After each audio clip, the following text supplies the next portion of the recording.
माझ्या आई वडिलांनी प्रचंड कष्ट केले.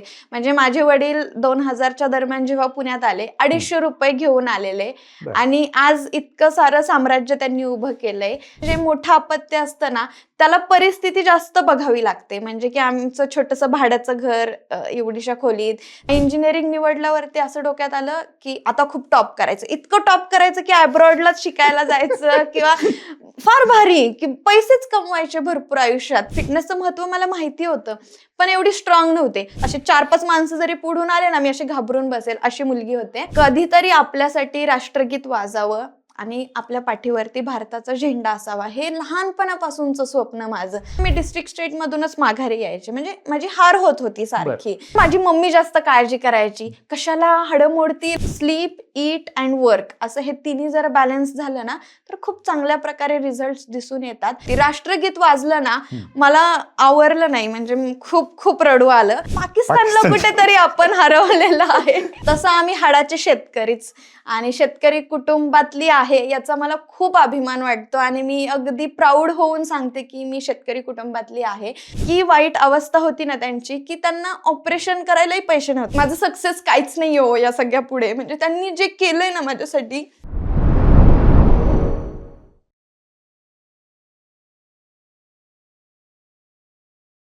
नमस्कार, मी किरण निंबोरे आणि आपण पाहताय वास्तव कट्टा. खरं तर ग्रामीण भागातील प्रत्येक पालकाचं एक स्वप्न असतं की आपल्या मुलीने कुठेतरी सरकारी नोकरी असेल किंवा कुठल्या तरी चांगल्या जॉबला लागावं. कोणाचं स्वप्न असतं मेडिकल, कोणाचं स्वप्न असतं इंजिनियर बनणं. पालकांनी मुलींसाठी खूप वेगळी स्वप्न पाहिलेली असतात. परंतु आजही ग्रामीण भागामध्ये महिलांनी कुठेतरी वेगळ्या क्षेत्रात जावं आणि नावलौकिक करावं अशी खूप उदाहरणं सापडतात. विशेषतः खेळामध्ये मुलींना ग्रामीण भागामध्ये खेळवलं जातच नाही. कारण पहिल्यापासूनचे असते की मुलीला मुलीसारखं आणि मुलाला मुलासारखं. कारण खेळ असतील तर ते मुलांनी खेळायचे आणि मुलीने फक्त घरातलं काम पाहायचं, अभ्यास पाहायचा. याच्या पलीकडे अजूनही मानसिकता बदललेली दिसत नाही. परंतु आहेत अशी काही उदाहरणं आहेत की जे ग्रामीण भागातून आलेले आहेत, वेगवेगळ्या क्षेत्रामध्ये नावलौकिक करतायत. त्याच्यामध्ये महिलांचं प्रमाण देखील वाढताना आपण पाहतोय. आज आपल्यासोबत वास्तव कट्ट्यावरती असेच व्यक्तिमत्व आहे की ज्यांनी पॉवर लिफ्टिंगमध्ये आपल्या गावाचं, आपल्या देशाचं नावलौकिक वाढवलेलं आहे. आज आपल्यासोबत international power lifter Supriya Supekar आहेत. मॅडम, आपलं वास्तव कट्ट्यावरती खूप खूप स्वागत. धन्यवाद. खरं तर सुप्रियाने आजपर्यंत म्हणजे तिच्या कारकिर्दीमध्ये तिने एशियन चॅम्पियन 2023 मध्ये तू गोल्ड मिळवलंय. त्याच्यानंतर कॉमनवेल्थ 2024 मध्ये तुझं सिल्वर मेडल तुला मिळालेलं आहे. आणि विशेष म्हणजे आज आपण पाहतो की महिला सुरक्षेवरती आपण खूप बोलत असतो, मुलींच्या सेफ्टीवरती बोलत असतो, पण ती स्वतः ब्लॅक बेल्ट आहे मार्शल आर्टमध्ये. ती एक उत्कृष्ट शेतकरी देखील आहे. ती एक ब्लॉगर आहे आणि ते डाएटवरती पण खूप बोलत असते.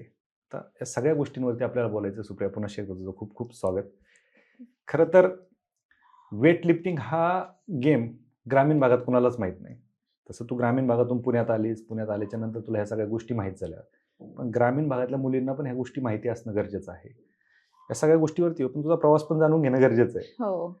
आज तू बाहेर देशात जाऊन गेम खेळती, सिल्वर मेडल आणलंस, गोल्ड मेडल तू मिळवलं. काय नक्की तुला असं का वाटलं की आपण वेट लिफ्टिंगकडे गेलो पाहिजे? नाही, मुळातच रियालिटी सांगायचं झालं तर मी प्रचंड चांगल्या घरात, म्हणजे की बाबा परिस्थितीने खूप चांगली फॅमिली वगैरे अशी सुरुवातीला नव्हती. माझ्या आई वडिलांनी प्रचंड कष्ट केले. म्हणजे माझे वडील 2000च्या दरम्यान जेव्हा पुण्यात आले, 250 रुपये घेऊन आलेले आणि आज इतकं सारं साम्राज्य त्यांनी उभं केलंय. तर ही गोष्ट माझ्या समोर कायम राहिलेली की आपल्या आई वडिलांनी किती कष्ट केलेत. आणि तशी मी मोठी आहे घरामध्ये आणि छोटा भाऊ आहे मला. तर मला असं वाटतं की जे मोठं अपत्य असतं ना, त्याला परिस्थिती जास्त बघावी लागते. म्हणजे की आमचं छोटंसं भाड्याचं घर, एवढीशा खोलीत, ते आज इतकं म्हणजे लॅविश सगळ्या काही गोष्टी. ही परिस्थिती कुठेतरी मी तो स्ट्रगल असतो ना, म्हणजे मला कधी कमतरता नाही जाणवली, की म्हणजे जाणवून दिली नाही खरं. पण ते नकळत आपल्या लक्षात येत असतं की बाबा आपलं सध्या असं आहे बरं का. पण आत्ता कशाचीच कमी नाहीये. आणि खरं सांगायचं झालं तर लहानपणापासूनच एक तो स्पार्क असतो ना, मे बी माझ्यात तो होता आणि त्यामुळेच माझी ही जर्नी सुरू झाली. आधी मी मार्शल आर्ट्स करायचे. म्हणजे मी इथेच पुण्यामध्येच तसं माझं शिक्षण वगैरे सगळं काही झालं. शाळेमध्ये असताना त्या दरम्यान मला 6वीच्या दरम्यान मार्शल आर्ट सापडलं, की बाबा काहीतरी आहे, मुलं खेळतात, मला ते दिसलं आणि छान वाटलं, की आपण पण ते ट्राय करावं. मग मी तो क्लास जॉईन केला. मग तेव्हा फिटनेसचं महत्व कळलं, की व्यायाम करणं किती गरजेचं आहे किंवा आपलं शरीर महत्वाचं असतं. बाकी मग बाकीचं सगळं होऊन जातं. मग त्याच दरम्यान मी ऑलमोस्ट 9वी मध्ये होते, तेव्हा माझा ब्लॅक बेल्ट झाला आणि परत मग ते असतं ना अजून मोठी स्वप्न. म्हणजे माझं कायम असं होतं, मला काहीतरी मोठं व्हायचंय, मोठं व्हायचंय. वडिलांना बघायचे खूप स्ट्रगल किंवा खूप मेहनत करताना आणि तेच मोटिवेशन खरं तर माझ्यामध्ये आलं, की मला पण काहीतरी बनायचंय. सो नंतर असं होतं, की मला डॉक्टर व्हायचंय. आता डॉक्टरचं एवढं मोठं स्वप्न त्यासाठी अभ्यास पण तसाच पाहिजे ना. अभ्यासही केला, 11वी-12वी भरपूर अभ्यासही केला. पण कसं होतं, मी सेमी इंग्लिशमध्ये शिकलेली मुलगी आहे 10वी पर्यंत आणि त्यानंतर 11वी-12वी इतकं सगळं इंग्लिश म्हणजे पुण्यामध्ये शिकले. पण कुठेतरी तेव्हा खूप हायफाय कॉन्व्हेंट स्कूलला नव्हते. ऑन अन ॲव्हरेज शाळेमध्ये होते, जिथे जास्त मराठीच बोललं जाईल किंवा हिंदीच बोललं जाईल अशा शाळेत. मग असं झालं, की बापरे! डॉक्टरचे स्वप्न कसे नाही का, इतकं अवघड सगळं काही. मग तरी अभ्यास केला. पण मी ओपनमध्ये असल्यामुळे तो क्रायटेरिया काही असा सेट नाही झाला. पण माझं PCMB ग्रुप होता. मग मी म्हणजे मॅथ्स पण असल्यामुळे असं झालं, ठीक आहे ना, ते नाही तर मी इंजिनिअरिंग करेल आणि आता ठरवलं, की डॉक्टरचं नाही होते. म्हणजे तेव्हा असं होतं, की डोनेशन भरून शिकण्यापेक्षा, डॉक्टर होण्यापेक्षा माझा असा विचार होता, कशाला तेवढे पैसे घरबसल्या मिळतील ना बँकेत ठेवले तर.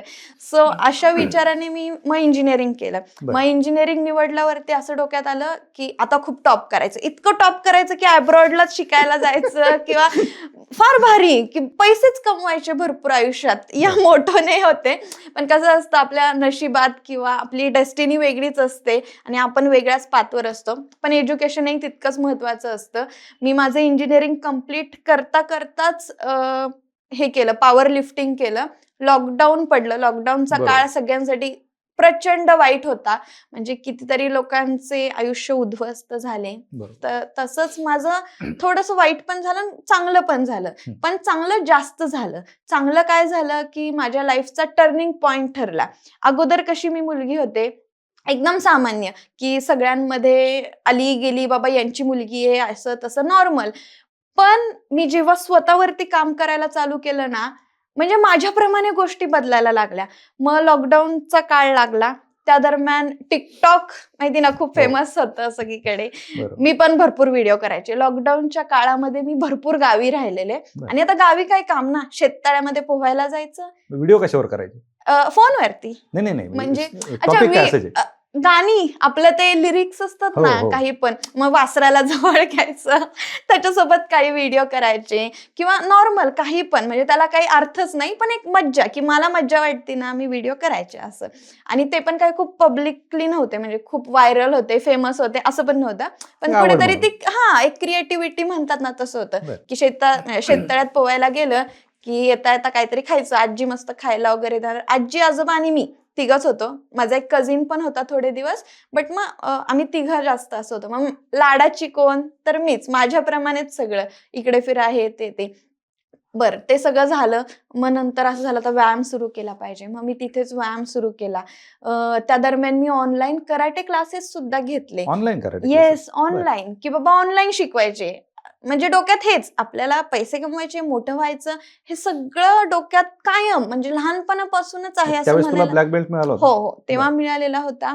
आणि मग मी क्लासेस घेतले एका मुलीसाठी, तिची असिस्टंट म्हणून एका प्रकारे. पण मला पैसे मिळाले तेच आपलं लॉकडाऊनच्या याच्यामध्ये थोडंसं. मग नंतर परत मी पुण्याला आले. माझ्या ऍक्च्युली त्या दरम्यान आजोबा गेले, म्हणजे मी खूप मज्जा केली आजोबांसोबत. खूप म्हणजे ते शेवटचे क्षण होते, काय होते त्यांच्यासोबतचे. त्यानंतर मग पुण्याला आले. पुण्याला आल्यानंतर व्यायाम सुरू केला घरीच टेरेसवरती आपलं सूर्यनमस्कार. मग माझं सगळेजण बघून जे आमचे नातेवाईक होते, आमचे ते पुण्यामध्ये भरपूर नातेवाईक आहेत, मग त्या सगळ्या लेडीजला असं झालं, अगं तू आम्हाला पण शिकव थोडं थोडं. मग मी त्यांना पण शिकवायला लागले की सेफ डिस्टन्स ठेवा, लॉकडाऊन आहे, कोविड आहे, पण तुम्ही व्यायाम करा. मग आम्ही सगळेजण जमा व्हायला लागलो आणि व्यायाम करायला सुरुवात केली. मग तिथून असं झालं, अरे फिटनेस महत्वाचा आहे. मी खूप मग व्हिडिओज बघायचे, डाएट काय असतो, व्यायाम असा असा, जिमचं मला काही नॉलेज नव्हतं तेव्हा. मग त्यानंतर त्याच दरम्यान मला इंस्टाग्रामवरती माझ्या कोच दिसल्या, डॉक्टर शर्वरी इनामदार मॅम, आणि त्या ऍक्च्युली एका मुलाला शिकवत होत्या. तर त्यांच्याकडे मला असं बघून झालं, इतक्या स्ट्रॉंग, म्हणजे मी फिटनेसचं महत्व मला माहिती होतं, पण एवढी स्ट्रॉंग नव्हते. खूप अशी काय म्हणतात ना, थिन, कॉन्फिडन्सच नाही. म्हणजे एखादं असे 4-5 माणसं जरी पुढून आले ना, मी अशी घाबरून बसेल, अशी मुलगी होते. आणि मग मॅम भेटला मला. म्हणजे फक्त मेन कारण काय ठरलं, त्यांचा कॉन्फिडन्स बघून मला असं झालं, बापरे मी पण अशी बनू शकते का. मग मी त्यांना अप्रोच केलं की मॅम तुम्ही मला शिकवाल का. आता ऑलरेडी खेळात असल्यामुळे डोक्यामध्ये खूप होतं की आता कधीतरी आपल्यासाठी राष्ट्रगीत वाजावं आणि आपल्या पाठीवरती भारताचा झेंडा असावा, हे लहानपणापासूनचं स्वप्न माझं. पण मार्शल आर्ट्समध्ये जे काही पूर्ण नाही झालं, कारण की मी खूप खेळाडूंना बघायचे तेव्हा. कसं मेरी कोम, रिसेंट मूवी पण आलेला. मग मला असं वाटायचं, मी इमॅजिन करायचे स्वतःला की मला पण असं बापरे देशात जाऊन खेळायचं, हे करायचं, आपलं म्हणजे नाही का प्राऊड मुवमेंट जी असते ती क्रिएट करायची, असं खूप वाटायचं. एक असतं ना, खूप एखादी गोष्ट मनात असेल ना, ती 100% पूर्ण होते. विचारच पुढे घेऊन जात असतो. हा, विचारच तसा होत गेला. मग मॅम कडे मी गेले, त्यांना म्हटलं वेट लिफ्टिंग करायचं. ऍक्च्युली मी पॉवर लिफ्टिंग करते. माझ्या डोक्यात होतं की स्कॉट, बेंच, डेडलिफ्ट करायचं, पण मी म्हटलं मला आहे ना देशासाठी खेळायचंय, असं असं करायचंय. मी मार्शल आर्ट्स केलेलं. सो ज्या दिवसापासून तयारी सुरू केली ना, तिथून पुढचा प्रवास माझा खूप भारी आणि माझं लाईफच बदलून टाकलं खरं तर. मग लॉकडाऊनच्या पिरियडमध्ये सगळेजण टेन्शनमध्ये पैशाचं गणित जुळवाजुळवी करत वगैरे अशा ह्याच्यात होते. आम्ही मात्र शटर खाली करून आतमध्ये व्यायाम करून ती तयारी केली. आणि सुरुवातीचा काळ असा होता, पहिले 1-2-3 वर्ष मी डिस्ट्रिक्ट, स्टेट, नॅशनल खेळायचे. नॅशनल उशिरा केली, पण असं होतं मी डिस्ट्रिक्ट, स्टेट मधूनच माघारी यायचे. म्हणजे माझी हार होत होती सारखी. पण असं होतं की नाही यार, करायचंय. म्हणजे डोक्यात एवढंच होतं की कधी ना कधी होईल. आणि कसं होतं, थोडं मोटिवेट करणारी लोक पण माझ्या आजूबाजूला भरपूर होती की कर ग, कधी ना कधी नक्कीच होईल. म्हणलं ठीक आहे ना, ट्राय करायला तर हरकत आहे. म्हणजे काहीच नाही केलं आणि विचार करत बसले, यार हे केलं असतं तर असं झालं असतं, तसं झालं, काहीच होणार नाही. सो बघू तरी ना, काय होईल ते होईल. पण प्रॅक्टिस मी खूप सिन्सिअरली केली.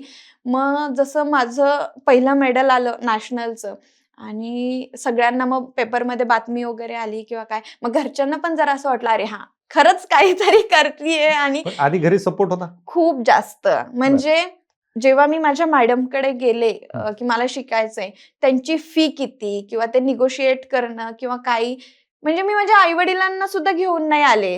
मॅमला सुद्धा असं एक्सपेक्ट होतं की आता मुलगी शिकायला येते, मग तिचे वडील आई भेटायला येतील, मग माझ्यासोबत किती फीज आहेत असं सगळं ठरवतील. पण मीच ते ठरवून टाकलं आणि घरी सांगितलं असं आहे. म्हणजे इतका सपोर्ट की तुला वाटतंय ना हे योग्य आहे, तू कर. सो कुठेतरी जास्त सपोर्ट होता. बोलताना सांगितलं होतं की मला आधी मी पॉवर लिफ्टिंग करते, पण मी वेट लिफ्टिंग करते. काय फरक आहे दोन्हीमध्ये? नाही, वेट लिफ्टिंग म्हणजे कसं असतं, आपल्या खांद्याच्या वरती ओझं घेऊन जाणं, म्हणजे त्याच्यामध्ये क्लीन अँड जर्क असतं. आणि पॉवर लिफ्टिंग मध्ये स्क्वॉट, बेंच, डेडलिफ्ट ह्या तिन्हीचं मिळून जी काही टोटल होते ना, ते पॉवर लिफ्टिंग खेळ. नाही म्हणजे कसं, स्क्वॉट म्हणजे काय की वजन खांद्यावरती घेऊन उठाबशी काढायची. हा, बेंच प्रेस म्हणजे बेंच असतो, त्याच्यावर झोपून आपण छातीवरून वजन ढकलायचं. आणि डेडलिफ्ट म्हणजे खाली डेड वजन असतं, ते आपण उचलायचं. आपण आपल्या बॉडी वेटच्या किती पट वजन उचलतोय त्यावरून ठरलं जातं. सपोज तुम्ही आता ह्या सगळ्याची टोटल मिळून 300 किलो वजन उचललं आणि मी 280च उचललं, पण एकाच कॅटेगरीमध्ये आहोत, पण तुम्ही विनर झालात कारण की थोडंसं तुम्ही जास्त उचललं. अशा प्रकारे ही कॉम्पिटिशन चालते. पण एवढं वजन घरी जर आपण पाहिलं तर महिलांना बकेट उचलून देत नाहीत.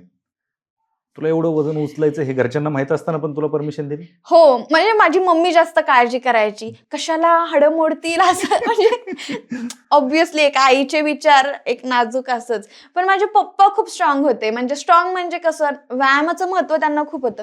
त्यांनी कधी खूप व्यायाम नाही केला किंवा असं काही खूप नाही. पण माझे आजोबा पैलवान होते. पैलवान म्हणजे की थोडं फिटनेसचं तसं होतं त्यांना, की व्यायाम महत्त्वाचा आहे. सकाळी लवकर उठायचे. ते म्हणायचे, "ज्याचे दात खूप स्वच्छ आहेत ना, त्याला कुठलाच आजार म्हणजे रोग नाही. त्यामुळे तुम्ही तुमचा दागिना आहे," असं म्हणायचे दात म्हणजे. म्हणजे इतकं थोडं व्यायाम किंवा थोडंसं महत्त्व ऑलरेडी होतं किंवा प्रोटीन इंटेक म्हणून थोडं नॉन-व्हेज फूड खाणं किंवा चांगला आहार घेणं. म्हणजे आमच्याकडे अजिबात असं लहानपणी मी तर पिझ्झा, बर्गर खूप खाल्ले आठवतच नाही मला. म्हणजे मी फार तर 10वीत वगैरे पिझ्झा खाल्ला असेल. ते बरं. पण बाबा हा पिझ्झा असतो हां काहीतरी, ते पण मम्मीकडून दे गं पैसे दे गं असं करून थोडंसं ती टेंडन्सी होती. आणि वजन खरं सांगायचं झालं तर मला 5 किलो सुद्धा उचलता येत नव्हतं. बरं. म्हणजे बार हा 20 किलोचा असतो. मग तो बार उचलण्यापासूनची जर्नी खूप भयानक होती. म्हणजे मला तर असं वाटतं मला कसं शिकवलं असेल माझ्या तो एम्प्टी मॅमने. बार. हो, एम्प्टी बार. बरं. तो 20 किलोचा असतो. ते पण उचलायचं नाही. म्हणजे कसं मला शिकवलं असेल असं वाटतं. पण कसं असतं तुमची झोपण्याची वेळ म्हणजे स्लीप, ईट अँड वर्क असं हे तिन्ही जर बॅलन्स झालं ना, तर खूप चांगल्या प्रकारे रिझल्ट्स दिसून येतात आणि मला खूप दिसत गेले. फक्त आता असं नाहीये की माझ्या अचीव्हमेंट थ्रू, माझ्या लाईफमध्ये पण म्हणजे मी खूप कॉन्फिडंट झाले. कुठल्याच गोष्टीची मला अशी भीती नाही वाटायला लागली. मला असं नाही का चॅलेंज घेण्याची सवय लागत गेली, की ठीक आहे मी हे पण करेल, ते पण करेल. साइड बाय साइड माझं इंजिनिअरिंग तर चालूच होतं. आणि जसं माझं एशियाला सिलेक्शन झालं ना, मला असं वाटलं आता इंजिनिअरिंग म्हणजे थोडा तरी अभ्यास करावाच लागतो. काही बरोबर. कोणी असं इंजिनिअरिंगला हे नाही होत ना, की पास झालंय. तर मग मला असं झालं आपण ड्रॉप आउट करूयात. घरचे पण असे होते, "तू तुझ्या पद्धतीने कर, काही नाही." कारण की माझं काय झालेलं, मी फर्स्ट इयरमध्ये असताना माझा ॲक्सिडेंट झाला टू व्हीलरवरून. बरं. आणि हे काय हे सगळे स्टिचेस वगैरे असं बरंच काही. मग त्यांची काळजी थोडी वाढली माझ्याबद्दल, की "बाई तू कमी शिक, पण स्वतःला जप." बरोबर. एका प्रकारे असं थोडंसं झालं.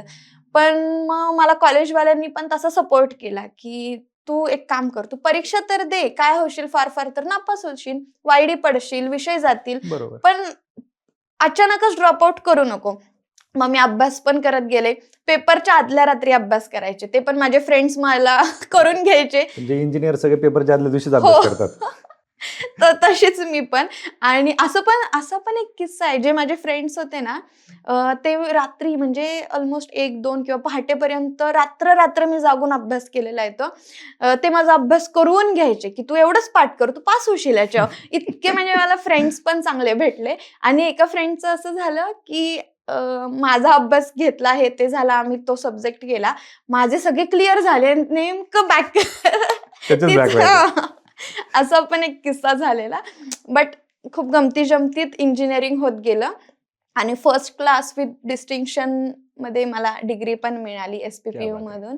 सो असं म्हणतात ना, की बाबा प्रयत्न करत गेलं तर नक्कीच सगळीकडे यश बरोबर. मिळत प्रयत्न जातं. सोडले तर काहीच होणार नाही ना. हो. प्रयत्न करून तर पाहिजे. करून तर जसं पाहिजे. तुला 5 किलो वजन उचलत नव्हतं. हं. एशियनमध्ये ज्यावेळेस सिलेक्शन झालं त्यावेळेस किती किलो ते वेट बेंच होतं? प्रेस होतं. हां, तर ओके. मग आता माझं पहिलं नॅशनलचं मेडल औरंगाबादमध्ये मला मिळालं. हं. तिथे मला सिल्व्हर मेडल होतं. बरं. सो ते मेडल जिंकल्यानंतर तर बापरे! मी इतकी खुश होते ना, म्हणजे मला असं झालं होतं, आता मी काय असं झालं, वॉव! काहीतरी अचीव्ह केलंय. मग तेव्हा कळलं, की आता आपलं इंटरनॅशनलला सिलेक्शन आहे. मग दिसेल ती लगेच मी पुढची इंटरनॅशनल, की मला जायचंच आहे काही हो. मग मी ती लगेच गेले, जी की हाँगकाँगमध्ये झाली 2023 मध्ये. Asian Pacific classic bench press championship असं त्या चॅम्पियनशिपचं नाव. ओके. आणि तिथे बेंच प्रेस केला 52 किलो वजनी गटामध्ये आणि मी 50 केजी बॉडी वेटला तेवढाच बेंच लिफ्ट करून मला गोल्ड मेडल मिळालं. क्या तिथे बात है! मला खूप कॉम्पिटिशन नव्हती खरं सांगायचं झालं हं. तर. पण तुम्ही माझा तो व्हिडिओ पाहिला ना, मलाच अजूनही तो व्हिडिओ पाहिला की खूप रडायला येतं. कारण की त्या गोष्टीच तशा होत्या. तिथे ॲक्चुअली गेल्यानंतर मला किती कॉम्पिटिटर आहेत किंवा मी खरंच ते गोल्ड जिंकली आहे, आता माझं सगळं झालं. या सगळ्या गोष्टींपेक्षा आहे ना, असे मी हे होत होते, थरथरत होते जेव्हा पोडियमवरती मला मेडल देत होते. मला असं झालं की यार म्हणजे मी काहीतरी केलंय आयुष्यात आणि माझं जे स्वप्न होतं ते मी पूर्ण केलंय आणि ते झाल्यानंतर मेडल वगैरे मिळालं. मी जरा कंटिन्यू रडत होते आणि मला ती फिलिंगच वेगळी होती. राष्ट्रगीत वाजलं ना, मला आवरलं नाही, म्हणजे खूप खूप रडू आलं. लहानपणी पाहिलेलं स्वप्न. खरंच लहानपणी पाहिलेलं स्वप्न, की मी हे जे मोठे मोठे प्लेयर्स आहेत, मेरी कोम झालं किंवा बाकी सगळे गेम्स मधले जे आहेत, असं वाटायचं किती भारी यार, देशासाठी खेळतायत. मी बऱ्यापैकी गेम्स बघायचे पण टीव्हीला, आणि देशासाठी खेळतायत, किती छान वगैरे, आणि मी आहे स्वतः तिथे. हे खूपच भयानक, म्हणजे की बाबा स्वप्न पूर्ण झाल्याचं फिलिंग काय असतं ना, त्यावेळेस मला कळून आलं. ते लहानपणी पाहिलेलं स्वप्न. हो, तेही लहानपणी पाहिलेलं, आणि जे की एका खेळात नाही झालं, पण दुसऱ्या खेळाने मला भरभरून दिलं. आणि तिकडून लगेच पप्पांना व्हिडिओ कॉल केला, आणि त्यांची रिॲक्शन, ते मेडल तर जाऊ दे, गोल्ड आहे काय, ते मेडल मिळण्यापेक्षा ते नंतरच्या गोष्टी ज्या होत्या ना, त्या खूपच भारी होत्या माझ्यासाठी. म्हणजे पप्पा माझे कंटिन्यू रडत होते, म्हणजे त्यांना आनंदाश्रू कंट्रोलच होत नव्हते, की बापरे. एक असतं ना, की मुलीने काहीतरी केलंय, म्हणजे कदाचित माझे पप्पा माझ्या लग्नात पण एवढे इमोशनल नाही होणार, तितके त्या मुवमेंटला झालेले होते. आणि तिकडून आल्यावरती मला काहीच माहिती नव्हतं, इतकं सगळं आहे, म्हणजे लोकांना माहिती झालंय वगैरे. तिकडून आले, माझी मिरवणूक होती, आणि ती मिरवणूक आपल्या इथंच, म्हणजे आमचं मार्केट यार्डला माझे पप्पा व्यापारी आहेत. सो मग तिथून मिरवणूक सुरू केलेली, ते आमच्या घरापर्यंत. तर प्रत्येक स्टॉपवरती त्या सेक्शनला जे जे राजकारणी आहेत किंवा वेगळ्या वेगळ्या क्षेत्रामधले जे मोठी मोठी नामांकित लोक आहेत, त्या सगळ्या जणांनी मला इतकं अप्रिशिएट केलं. आणि मला, म्हणजे मला काही वाटण्यापेक्षा माझ्या वडिलांनाच असं वाटलं, की बापरे, काय म्हणजे हे काय झालंय, प्रत्येक जण माझ्या मुलीला इतकं कौतुकाने हे सगळं करतंय. आणि मला पप्पांचं हेही वाक्य आठवतं, ते काय बोलले, अगं तू केलंयस तरी काय नक्की, मला नॉन स्टॉप कॉल येत आहेत. म्हणजे त्यांना रोहित पवार झालं, हे झालं, म्हणजे असे खूप सारे नेते झालं, किंवा एक असतं ना, की बाबा समाजामध्ये आपलं नाव कुठेतरी खूप मोठं केलंय आपल्या मुलीने. ही जी मुवमेंट आहे ना, ती माझ्या फॅमिलीच्या डोळ्यांमध्ये मी खूप पाहिली, त्यामुळे मला खूपच भारी वाटलं. नाही, कामगिरी चांगली असेल तर कुठल्याही आई बापांना तो आनंद होतच असतो. आणि तो आनंद एवढा मोठा असतो, की आयुष्यात त्यांनी जे स्वप्न पाहिलेले असतात, आपल्या पाल्याने काहीतरी केलं पाहिजे, त्याचं सार्थक झालेलं असतं. आणि ते तुम्ही करून दाखवलं, म्हणून ह्या सगळ्या गोष्टी होत्या. सिलेक्शन प्रोसेस कशी होती? सिलेक्शन आधी डिस्ट्रिक्ट होते, मग त्यातून आपल्याला जर गोल्ड मेडल मिळालं आणि लिफ्ट पण आपले चांगले असले तर स्टेटला सिलेक्शन होतं. त्यानंतर मग नॅशनलला होतं, आणि नॅशनलमध्ये जर गोल्ड, सिल्वर, ब्रॉन्झ या तिन्हीपैकी कोणतंही एक मेडल असेल ना, तर आपण इंटरनॅशनलसाठी क्वालिफाय होतो. ओके. आणि कॉमनवेल्थला कसं सिलेक्शन झालं? कॉमनवेल्थला पण same process. National main criteria काय आहे, नॅशनलमध्ये आपल्याला कोणत्याही 3 मेडल पैकी 1 मेडल लागतं. ओके. आणि मग एशिया झाल्यानंतर एशियाची कुठे झाली गेम? हाँगकाँगमध्ये. आणि कॉमनवेल्थ साऊथ आफ्रिकामध्ये, सन सिटीला. ओके. सो कॉमनवेल्थचा पण किस्सा असा, मी ऑलरेडी खूप खुश होते, खूप सॅटिस्फाईड होते, की कारण की मी वर्षभर कार्यक्रमच करत होते. इकडे मला बोलवलं, तिकडे मला बोलवलं, आणि जेव्हा खूप कौतुक चालू असतं ना सगळ्यांकडून, तेव्हा फार भारी वाटतं, की अरे आपण म्हणजे सेलिब्रिटी मिळते. हा, की फारच भारी. सगळीकडे लोक मला बोलवतायत आवर्जून.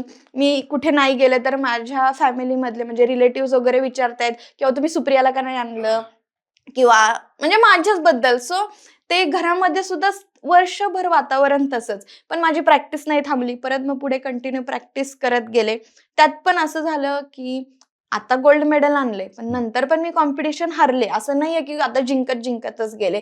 6th रँकिंग आलं नॅशनलला वगैरे, नंतर SBD चॅम्पियनशिपमध्ये. सो असं काइंड ऑफ होत गेलं. पण परत एकदा कॉम्पिटिशन्स झाल्या, आणि कॉमनवेल्थला म्हणजे नॅशनलला मला मेडल मिळालं, आणि बँगलोरमध्ये ऍक्च्युली ते मेडल मिळालं. त्याची पण स्टोरी अशी, की 2 प्रकार होते, क्लासिक आणि इक्विप्ड. मला वाटलं दोन्हीकडे मेडल आहे. एकीकडे होतं मेडल सिक्युअर, आणि दुसरीकडे इक्विप्डला मला असं वाटलं मेडल आहे. पण मी खूप खुश झाले, म्हणलं वाव, आता दोन्ही पण खेळायला मिळणार, असं तसं. आणि तिथे 4th प्लेसिंग होतं माझं. मला मेडल नाही मिळालं. अरे बापरे, त्याचा वेगळा ट्रॉमा. तिथे परत फुल रडारडी, की पण असं झालं नाही. अपॉर्च्युनिटीज मी कोणत्याच सोडल्या नाही. जे हाती येत गेलं ते घेत गेले. आणि मग कॉमनवेल्थचं लगेच करून टाकलं, जे काय आहे. हो, मी येणार आहे, कन्फर्मेशन दिलं, आणि लगेच पुढच्या वर्षी कॉमनवेल्थला गेले. आणि तिकडे गेल्यावरती खरं तर कॉम्पिटिशन होती. कशी होती, इंग्लंड, भारत, पाकिस्तान, ओल्ड टशन जे असतं ना, तसं होतं. बेंच प्रेसच केला मी तिथे सुद्धा. पण असं जरासं मला भीतीच होती खरं सांगायचं झालं तर, की बाबा आपलं नाहीच मेडल बसलं, तर मग मी घरी असं सांगितलेलं, की थोडीशी ट्रिपला गेली असं पण समजा. जरा मला काही वाटत नाही कसं काय होतंय, पण मी माझे 100% दिले तिथे जे काय आहे ते. आणि मग तिथे कॉम्पिटिशन झाली. फर्स्ट इंग्लंडची मुलगी होती आलेली, त्यानंतर भारत आणि मग पाकिस्तान.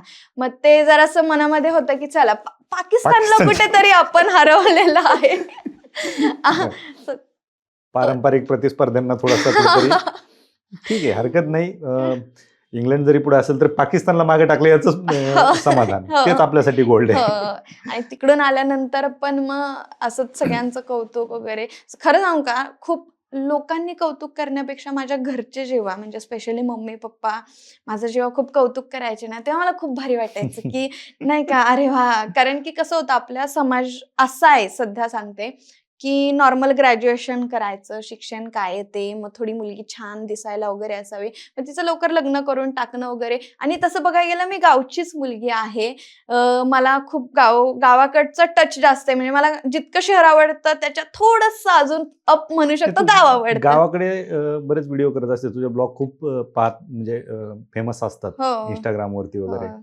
काय म्हणजे काय एवढी आवड आहे? गावाकडचं कसं आहे, की लहानपणापासून लहानपण म्हणजे माझं सांगण्याआधी मी माझ्या थोडं फॅमिलीचं सांगते. म्हणजे हं. तुम्हाला कळेल, की मला का आवड इतकी निर्माण झाली. तसं आम्ही हाडाचे शेतकरीच आणि शेतकरी कुटुंबातली आहे याचा मला खूप अभिमान वाटतो आणि मी अगदी प्राउड होऊन सांगते, की मी शेतकरी कुटुंबातली आहे. तुझ्या प्रोफाईलवरती बायोमध्ये पण लिहिलेलं आहे येस, शेतकरी. शेतकरी आहेच आहे मी आणि अभिमान आहे मला या गोष्टीचा. तर आजी-आजोबा, त्यांचे आई-वडील वगैरे सगळे शेतकरी. तसं बघायला गेलं तर जुन्या काळची श्रीमंती म्हणजे काय, की भरपूर जमीन-जुमला असणं, सोनं-नाणं, खूप गुरंढोरं असणं ही श्रीमंती. बरोबर. तसं माझ्या आजोबांच्या वडिलांच्या काळात ते खूप होतं. म्हणजे माझ्या आजोबांच्या आजी ज्या होत्या त्या खूप हुशार होत्या. त्या शेतसुद्धा एका मारवाड्याचं जेव्हा घ्यायची वेळ आलेली, तेव्हा त्यांनी इतकी घाई केली, की शेती हातातून जाऊ नये म्हणून सोनं आणि चांदीचे डबे देऊन म्हणजे शेती घेतली. डबा भरून सोनं-चांदी देऊन ती शेती घेतली. असं मला माझ्या आजोबांनी एकदा किस्सा सांगितलेला. म्हणजे इतक्या त्या हुशार होत्या. त्या काळातल्या चूल-मूल करून सावकारकी करणाऱ्या अशा स्मार्ट आजी म्हणू शकतो त्या होत्या. आणि आजोबा पण शेतकरी. पण कसं असतं, एक पिढी खूप श्रीमंत असली, पुढच्या पिढीने जर काहीच नाही केलं, बसून खाल्लं आणि आहे ते विकून-विकून केलं, तर पुढच्या पिढीला त्याच्या खूप कमी मिळतं. कमी कमी मिळतं म्हणण्यापेक्षा भोगावं लागतं. त्यामुळे म्हणतात ना, शेती राखावी, विकू नये. तर जे मी ऐकलंय हे कुठेतरी मला पण थोडंसं अनुभवातून आलं. ॲक्चुअली आता हे माझ्या पप्पांनी वगैरे बघितल्यावर म्हणतील, की "बापरे! किती काय बोलतीये." पण रिॲलिटी सांगायचं झालं तर तसंच होतं. म्हणजे माझ्या वडिलांचे जे दिवस होते खूप वाईट गेले. वाईट म्हणजे खूप कष्ट केले त्यांनी. विचार करा ₹250 इथे घेऊन सुरुवात केली आणि गावी थोडी शेती होती, पण तिकडे पाणी नाही, डेव्हलप नाही. काय पिकणार काय ना शेतामध्ये आणि खूप कष्ट, खूप म्हणजे खूप भयानक कष्ट. मग पप्पा जसे पुण्यामध्ये आले, त्यांनी ॲक्चुअली कर्जतमध्ये सुद्धा भरपूर मेहनत केली. भरपूर म्हणजे कमिटी घेतली, मार्केट कमिटी किंवा आमचंच शेतामध्ये थोडं बटाटा, पुदिना काय असेल ते विकून तिथे छोटा-मोठा व्यापार करणं. आय गेस महिना का दिवसाला ₹100 असं म्हणजे असं काहीतरी माझी मम्मी पण सांगायची. ॲक्चुअली माझे मम्मी-पप्पा खूप हे त्यांचे दिवस नाही सांगत, पण मला लोकं खूप सांगतात, की तुझ्या आई-वडिलांनी खरंच खूप कष्ट केले. मग मला आठवतंय माझ्या पप्पांचं अपेंडिक्सचं ऑपरेशन झालेलं जेव्हा ते पुण्यामध्ये आलेले. म्हणजे इतकी वाईट अवस्था होती ना त्यांची, की त्यांना ऑपरेशन करायलाही पैसे नव्हते. म्हणजे धनकवडीच्याच एका हॉस्पिटलमध्ये इथे त्यांचं ऑपरेशन झालं, जे की चुकीचं झालं. सो माझ्या वडिलांचा हा पुनर्जन्म आहे, की त्यांनी बरं. नंतर खूप चांगल्या गोष्टी केल्या, जे की मी जगतीये आणि त्यांच्यामुळेच मी जे काही आहे ते आहे. सो हे कुठेतरी मला सॉरी त्यांनी जी स्वप्न पाहिली, त्यांनी जे कष्ट केलं, त्याचं चीज आता तुझ्या रूपाने होतंय ना? हं. ते आहे. कसं झालं त्यांनी प्रचंड मेहनत केली. मेहनत म्हणजे मला हे आमचे नातेवाईक किस्से सांगतात बरं का, की अपेंडिक्सचं ऑपरेशन झालं. डॉक्टरांनाही असं वाटलं, की म्हणजे काही सक्सेसफुल नव्हतं एवढं हं. झालं ना, चुकीचं झालं ऑपरेशन. सो ते परत ऑपरेशन झालं आणि पैसे नव्हते ते तेव्हा भरायला. म्हणजे दिवस खूप वाईट होते, की त्यांची मेहनत खूप होती आणि माझं सक्सेस काहीच नाही हो या सगळ्या पुढे. म्हणजे त्यांनी जे केलंय ना माझ्यासाठी, प्रत्येक आई वडील आपल्या मुलांसाठी खूप करतात. पण मला असं वाटतं माझ्या आई वडिलांनी जरा जास्तच केलं. आणि म्हणजे कष्ट, गरिबीतले दिवस खूप पाहिले त्यांनी. आणि मम्मी पण, खरं तर माझ्या मम्मीचं नाव कांचन आहे. कांचन म्हणजे सोनं.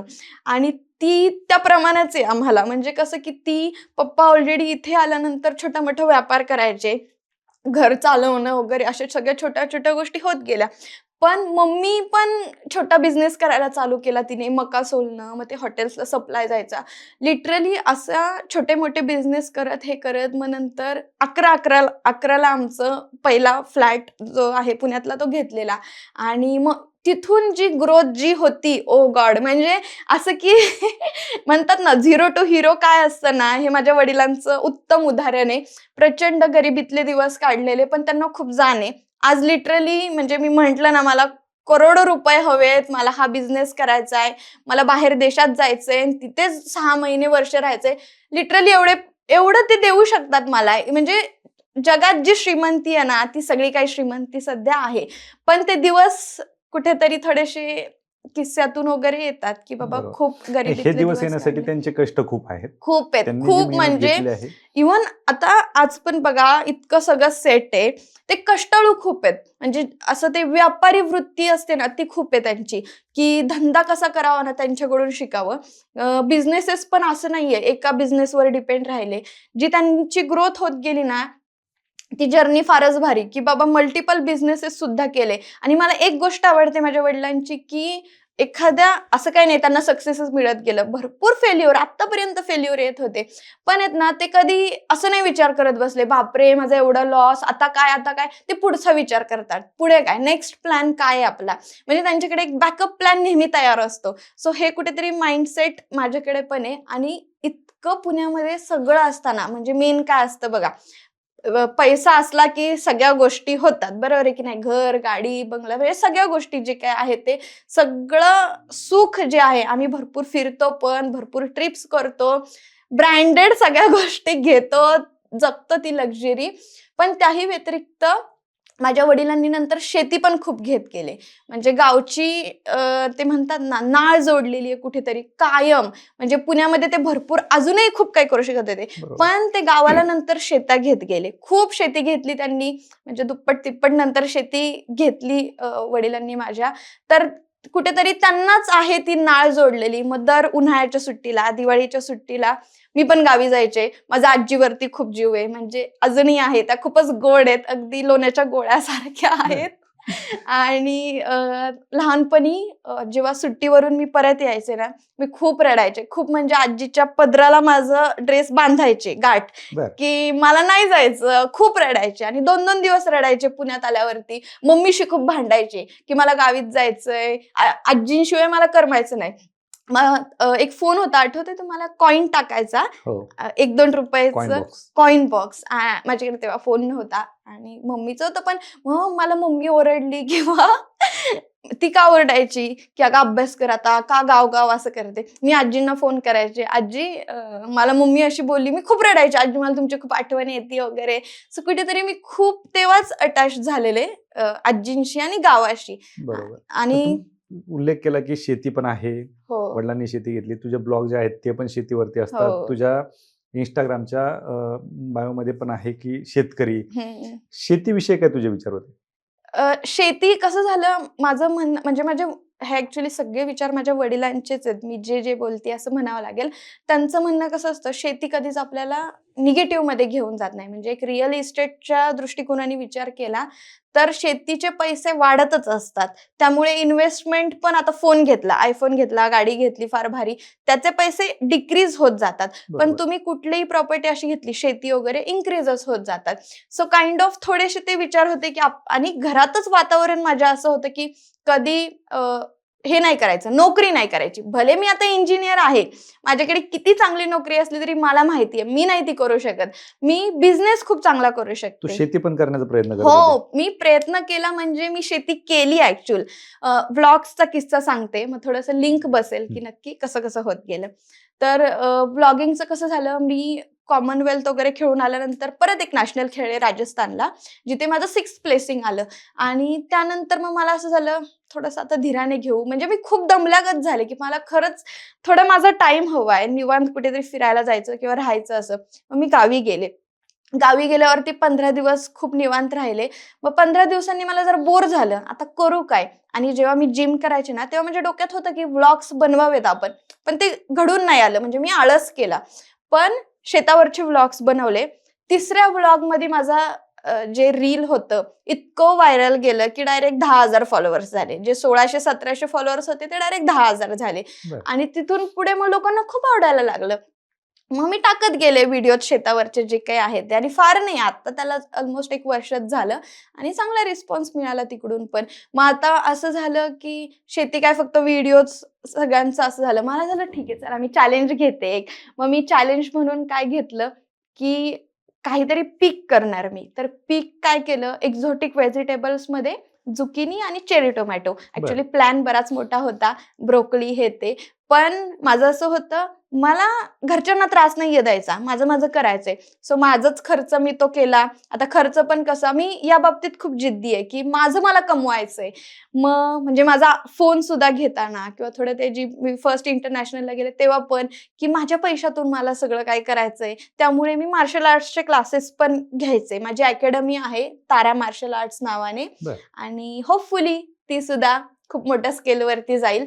आणि त्या क्लासेसमधून मला जे पैसे मिळायचे मी मग शेतामध्ये इन्व्हेस्ट केले, की मी आता ते शेत तयार केलं, नांगरलं, रोटर मारला, मग ते ठिबक वगैरे, पाणी सोय सगळं केलं.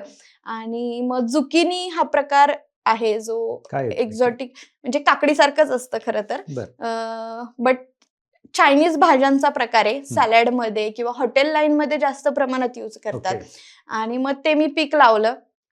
चांगला एक्सपिरियन्स होता. पहिल्या पिकामध्ये मला खूप असे पैसे काही मिळाले नाही, पण जेवढा खर्च निघाला, म्हणजे खर्च निघेल एवढे पैसे मिळाले. चेरी टोमॅटो मधून जरासं प्रॉफिट मिळालं. मग मला असं झालं, अरे इतकं काही वाईट नाहीये. म्हणजे इकडे 10-20 हजार शहरामध्ये कमवणारे महिना लोक आहेत, तसं मी एका पिकातून काढते ना. बरोबर. लॉजिक लावायचं गेलं तर. पण खरं सांगायचं झालं तर शेती वाटते इतकी सोपी नाहीये. हे सक्सेस तुम्हाला दिसतंय, पण नंतरचे 2ही पिकं माझे वाया गेले. त्याला करपा पडला किंवा थोडं थंडीमुळे वगैरे आणि पावसामुळे पण झटका बसला. सो ते पण नुकसान आहे ना. सोपं तर काहीच नाही. वेट लिफ्टिंग पण सोपं नाहीये किंवा पॉवर लिफ्टिंग पण सोपं नाही. सोपं तर इथं बोलणं पण नाहीये. हो. प्रत्येक गोष्टीत चॅलेंजेस आहेत. चॅलेंजेस आहेत. थोडंसं आपण आता खेळाकडे येऊया. हो. खूप झालं शेती. हो. मला सांग की आज मुलींचा, म्हणजे ग्रामीण भागातील मुलींचा खेळाकडे जाण्याचा खूप कमी कल आहे. हम्म. त्याला बऱ्याच गोष्टी कारणीभूत आहेत. एकतर पालक, हो. दुसरी स्वतःची मानसिकता हो.